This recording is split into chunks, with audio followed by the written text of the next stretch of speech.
सारा जड़ तो वेद ही है। बाबा साहब अपने पुस्तक एनिहिलेशन ऑफ कास्ट में कहते हैं जो जाति की समस्या है वो धार्मिक जो ग्रंथ है उसमें है। क्या कारण है स्वास्थ्य शिक्षा रोजगार पे ना बात करके सरकार सिर्फ धार्मिक कार्यों में ज्यादा बढ़ चढ़ गई? पुनर्जागरण काल में उस जमाने में भी ब्राह्मणों का वर्चस्व था, तथाकथित ब्राह्मणवाद का वर्चस्व था। आज भी तमिलनाडु और बनारस के इतिहास में देखें तो वहाँ भी ब्राह्मणों का वर्चस्व है, वहाँ घाटों का वर्चस्व है। क्या जाति समाप्त की बात हो गई इस पुनर्जागरण के काल में मोदी के हिसाब? क्या वहाँ पे गरीबी समाप्त करने की कोई बात हुई? क्या वहाँ पे छुआछूत की समाप्ति की बात हुई?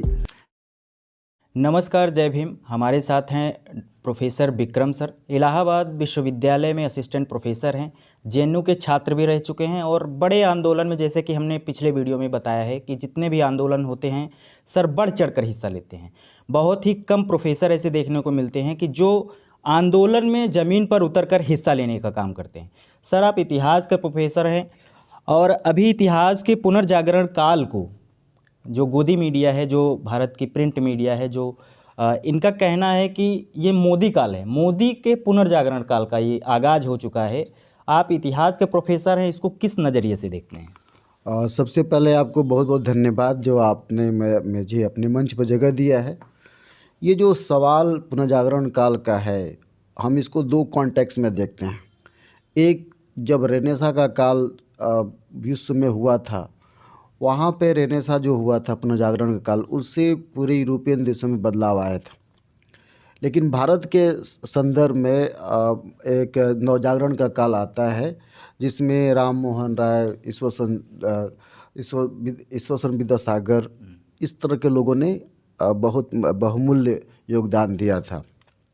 लेकिन यदि हम बहुजन के कॉन्टेक्स्ट में देखें तो ये दोनों ही काल का बहुत बड़ा फ़र्क नहीं पड़ा। यूरोपियन देशों में जो लेबर क्लास के लोग थे या वर्किंग क्लास के लोग थे, उनके जीवन पे विशेष फ़र्क नहीं पड़ा। और भारत के जो नवजागरण काल था उसमें भी विशेष फ़र्क नहीं पड़ा। इतिहासकारों ने पूरे एक सिरे से इतिहासकारों, चाहे वो कैम्ब्रिज के हों, चाहे वो ऑक्सफोर्ड के हों, चाहे भारत के हों, चाहे अलीगढ़ के हों, चाहे जेएनयू के हों, चाहे जामिया के हों, सभी, मसलन बिपिन चंद्रा का नाम ले लीजिए, सुमित सरकार का नाम ले, इन्होंने पुनर्जागरण का काल कहा, नवजागरण काल कहा। ये दोनों ही काल गलत इसलिए है। यदि हम बहुजन के नज़रों से देखें, हमारी समस्या क्या है? हमारी समस्या, बहुजन की समस्या क्या है? जाति की समस्या है, भेदभाव की समस्या है, अंधविश्वास की समस्या है। इन दोनों ही कालों ने हमारे बहुजन के सवालों को एड्रेस नहीं किया। राम मोहन राय जब बाहर जाते थे, एक किताब है डीब्राह्मनाइजिंग हिस्ट्री, या बीरभा तलवार की पुस्तक है रस्साकसी, इन सभी किताबों के, ब्रजरंजन मणि की किताब है डीब्राह्मनाइजिंग हिस्ट्री, इन सभी किताबों के हवाले से कह रहा हूँ कि राम मोहन राय जिसे प्रथम आधुनिक मानव का, वो भी गलत है, वह भी गलत है। और ये जब बाहर जाते थे तो ब्राह्मण को अपने रसोइये के रूप में लेके जाते थे। दयानंद सरस्वती ने सत्यार्थ प्रकाश लिखा। ये सत्यार्थ प्रकाश में इन्होंने कहा कि हिंदू समाज के अंदर ये समस्या है, इसको दूर करो। अर्थात उन्होंने कहा कि वेदों की ओर लौटो, सारा जड़ तो वेद ही है। बाबा साहब अपने पुस्तक एनिहिलेशन ऑफ कास्ट में कहते हैं कि जो जाति की समस्या है वो धार्मिक जो ग्रंथ है उसमें है। तो अब पुनर्जागरण काल कैसे हो गया? पुनर्जागरण काल हो सकता है उनकी वजह से हो। रही बात अब गोदी मीडिया की बात, तो जब हम उसी काल को डिनाई कर रहे हैं तो इन्होंने 2 महीना तमिलनाडु के कल्चर और बनारस के कल्चर को लेकर कहा कि ये पुनर्जागरण का काल। आज एक लेख भी आया हिंदू के अखबार में मेरे ख्याल इसी विषय पे। तो अब बताइए, पुनर्जागरण काल में उस जमाने में भी ब्राह्मणों का वर्चस्व था, तथाकथित ब्राह्मणवाद का वर्चस्व था। आज भी तमिलनाडु और बनारस के इतिहास में देखें तो वहाँ भी ब्राह्मणों का वर्चस्व है, वहाँ घाटों का वर्चस्व है। क्या जाति समाप्त की बात हो गई इस पुनर्जागरण के काल में मोदी के हिसाब? क्या वहाँ पे गरीबी समाप्त करने की कोई बात हुई? क्या वहाँ पे छुआछूत की समाप्ति की बात हुई? हमें अच्छी से पता है कि बनारस हिंदू यूनिवर्सिटी के तहत न जाने कितनी घटनाएं घटती हैं। अच्छे, सबसे बड़ा एग्जाम्पल तो वहाँ पे 2 एग्जाम्पल हम दे सकते हैं कि बनारस हिंदू यूनिवर्सिटी में जो प्रोफेसर मुस्लिम प्रोफेसर था उसका नियुक्ति जो धार्मिक संस्कृत में हुआ था उसको हटा करके दूसरे डिपार्टमेंट लाया गया। वहाँ के जो कट्टर ब्राह्मण थे विरोध किया, एक मुसलमान हिंदू जो संस्कृत उसको निभा नहीं सकता। दूसरा एग्जाम्पल मिथिलेश कुमार का था काशी विद्यापीठ का, कि उसने एक ट्वीट कर दिया था, उस ट्वीट के आधार पे उसको बर्खास्त कर दिया गया। तो आप कैसे इसको पुनर्जागरण काल कहा जाए? मेरे ख्याल से ये एक फैलाया हुआ भ्रम है और ये पुनर्जागरण काल नहीं है। उस दिन पुनर्जागरण काल आएगा जिस दिन जाति समाप्त की बात होगी, जिस दिन गरीबी समाप्त की बात होगी, जिस दिन पेट्रियार्की समाप्त होगी, उस दिन हम मानेंगे कि नवजागरण काल है। क्या लगता है आपको, ये देश से जो जातिवाद है और जात की वजह से लोगों को मार दिया जाता है, पानी पीने नहीं दिया जाता, मटके में अछूत हो जाता है, तो क्या लगता है आपको ये सारी चीज़ें कब ख़त्म हो सकती हैं? देखिए, इसके लिए तभी संभव है जब इस देश में एक क्रांति होगी, और क्रांति मतलब आमूलचूल परिवर्तन क्रांति होगी, जब जाति को नेस्तनाबूद किया जाएगा। क्रांति की सख्त ज़रूरत है। क्रांति का मतलब ये है कि जैसे फ्रांस में क्रांति हुई, फ्रांस में एक ऐसी क्रांति हुई जिसे खूनी क्रांति भी आप कह सकते हैं, लेकिन उसी क्रांति ने देश में, पूरे वर्ल्ड में ह्यूमन राइट के आइडिया को लेकर आया, है ना। हमारे पास दूसरी क्रांति का रास्ता है इंग्लैंड का, जहाँ पे पार्लियामेंट्री सिस्टम है, वो भी क्रांति के बदौलत ही आया। जब ग्लोरियस रेवोल्यूशन हुआ 1688 में, वहाँ पे राजा को फांसी दी गई। हमने देखा चीन में कि वहाँ पे कल्चरल क्रांति हुई। कल्चरल क्रांति तभी हुई जब वहाँ के लोग आपस में सत्ता को उखाड़ फेंके। ऐसे ही रूस में हुई। तो आपके पास रास्ते बहुत हैं, है ना, आपके रास्ते बहुत हैं। बाबा साहब इस देश में रहे, गौतम बुद्ध इस देश में रहे, कबीर इस देश में रहे, ज्योतिराव फूले इस देश में रहे। उनके रास्ते पे चल करके यदि हम कोई क्रांतिकारी तत्वों को इकट्ठा करके एक क्रांति करेंगे, तब जा कर के इस देश में जातिवाद समाप्त होगा। अन्यथा यदि हम चापलूसी करते रह जाएंगे, रूलिंग पार्टी का चापलूसी करेंगे, कुछ बेनिफिट के लिए हम अपने आत्मसम्मान को गिरवी रख देंगे, कुछ स्वार्थ के लिए हम अपने जो उद्देश्य है, ऑब्जेक्टिव है, एनिहिलेशन ऑफ कास्ट, जाति की समाप्ति के जो उद्देश्य है, उस उद्देश्य से हम कंप्रोमाइज़ कर लेते हैं, हमेशा कंप्रोमाइज़ करते हैं। यह केवल सिविल सोसाइटी मतलब प्रोफेसर्स ही नहीं है, इंजीनियर ही नहीं है, डॉक्टर ही नहीं है, पॉलिटिकल पार्टीज़ भी इस बात से कंप्रोमाइज़ कर लेते हैं। आप मुझे बताइए कौन सी पॉलिटिकल पार्टीज़ है जो जाति की समाप्ति की बात करती है?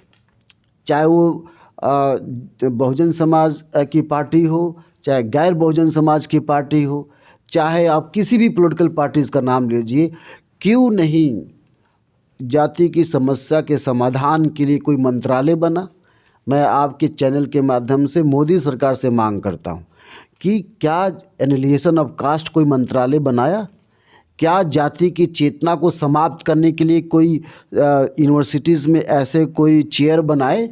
आपने तो केवल किताबों में, केवल कागज़ों पे चेयर बना दी। क्या कारण है स्वास्थ्य, शिक्षा, रोजगार पे ना बात करके सरकार सिर्फ धार्मिक कार्यों में ज़्यादा बढ़ चढ़ के हिस्सा लेती है? देखिए, स्वास्थ्य, शिक्षा, रोजगार ये बहुजन का मुद्दा है, सीधे सीधे बहुजन का मुद्दा है।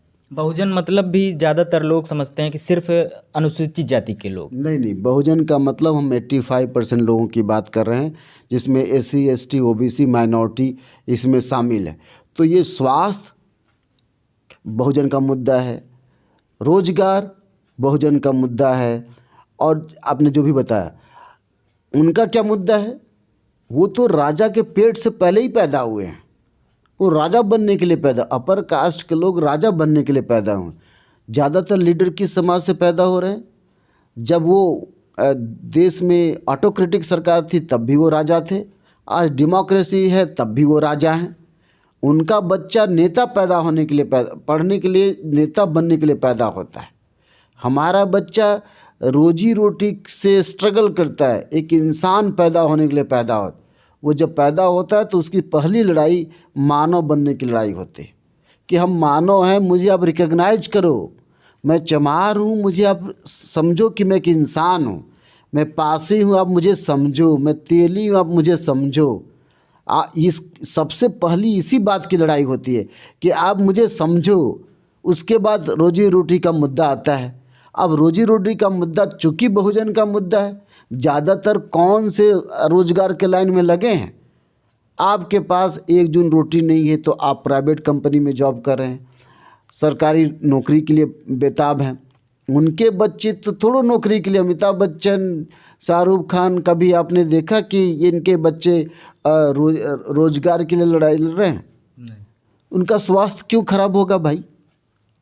क्यों खराब होगा स्वास्थ्य? आपका स्वास्थ्य खराब होगा 40 के बाद, वो तो 100 वर्ष जिएंगे। आप जो बाइडेन का एग्जाम्पल लीजिए। रवीश कुमार ने एक रिपोर्ट प्रस्तुत किया था कि वाइट लोग और ब्लैक लोग, वाइट लोग 10 साल ज़्यादा जीते हैं। ये किसी रिपोर्ट में आई थी, शायद इकोनॉमिक्स का रिपोर्ट है।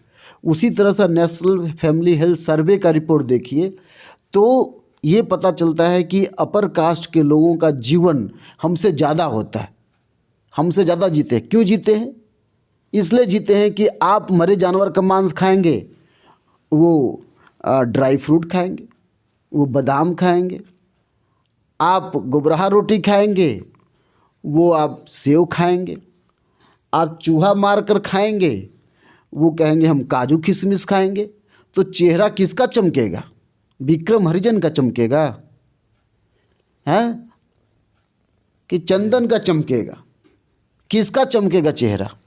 उनका चेहरा चमकेगा ना। उनकी लड़कियां गोरी होंगी ना। जब पेट में बच्ची होती है तो नारियल का पानी पिलाते हैं। आपने, मेरी माँ ने कभी मुझे पिलाया होगा? जब मैं गर्भ में था तो मेरे पिताजी ने कभी नारियल का पानी पिलाया था? नहीं पिलाया था ना। तो काला तो पैदा होऊंगा। ये तो डीएनए भी है कि पिता काला तो मैं काला। और काले को लेकर देखिए पूरी दुनिया में कितनी राजनीति है। रेसिज्म काले की वजह से अमेरिका में मार दिया गया। भारत में तो कई तरह के जातिवाद। एक तो मैं खुद ही क्या नाम है, मैंने दलित होने के नाते सप्रेस्ड हूँ। दूसरा काले रंग की वजह से। तीसरा हमारी गरीबी। चौथा मानसिकता। बीमार कौन पड़ेगा?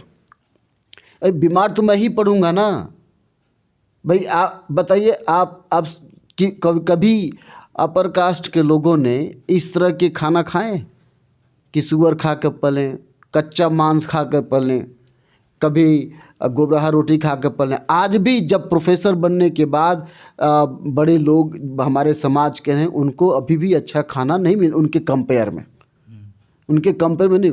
मेजॉरिटी हमारी क्या है? गरीब है।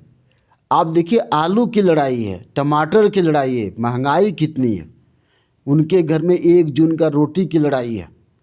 थोड़ा सर्वे कराया जाए ना। सर्वे की तो बात चली रही, जनगणना रिपोर्ट हो रही है। नेशनल हेल्थ फैमिली सर्वे का रिपोर्ट की मैं बात बता रहा हूँ, जो 4था-5वां आया है। उसमें दूध कौन पीता है? दूध से शरीर पे फर्क पड़ता है। हमारे लोगों के पास दूध ही नहीं होता, ना गाय का ना भैंस का। उनके पास देखिए, मेरे पास आंकड़े नहीं हैं, आंकड़े सरकार के पास हैं। कभी मैं आंकड़े से बात करूंगा तो एक जो पुराने हेल्थ सर्वे का रिपोर्ट है उस आंकड़े के तहत मैं बात कर रहा हूं कि फल, दूध, ड्राई फ्रूट अपर कास्ट के लोग खाते हैं और हमारे यहाँ खाने के परसेंटेज कम है। तो मजबूत कौन होगा भाई साहब? और फिर आप हमसे कहते हैं कि रेस की लाइन एक होनी चाहिए। सरकार के लोगों द्वारा ही कहा जाता है कि हम विश्व गुरु की तरफ बढ़ रहे हैं। आने वाले 1-2 सालों में 2024 तक भारत विश्व गुरु बन जाएगा। देखिए, ये कल्पना है, ये राइट विंग की एक कल्पना है कि विश्व गुरु बनेगा। मुझे तो आज तक समझ नहीं है कि भारत का विश्व गुरु रहा। आप अत्याचार करने में विश्व गुरु रहे हों, आप अंधविश्वास में विश्व गुरु रहे हों, आप धर्म में विश्व गुरु हो सकते हैं, आप अनपढ़ता में विश्व गुरु हो सकते हैं, आप हारने में विश्व गुरु हो सकते हैं। कब भारत ने कभी जीता किसी देश को? मुझे तो नहीं लगता। इतिहास का छात्र हूँ। प्राचीन काल से लेकर के वर्तमान काल तक हम तो लात खाते चले आए। जो भी कोई आया लात मारता चला आया। लात खाने के आदी हैं, लात खाते रह गए। कब विश्व गुरु बने भाई? कब हमने विश्व गुरु, कब ने किस देश को हमने हरा दिया? 1-2 एग्जाम्पल छोड़ दीजिए तो कब किस देश को हमने हराया? विश्व गुरु कैसे बनते? गुरु का मतलब होता है कि सब चीज़ का ज्ञानी, सर्वज्ञ। किस चीज़ में अब विश्व गुरु हैं? मेडिकल साइंस कितने नोबेल लेकर आए? आपने क्या इजाद किया कि हम विश्व गुरु का दर्जा दें? भाई भारत का जामुन पेटेंट आप अमेरिका के पास है ना?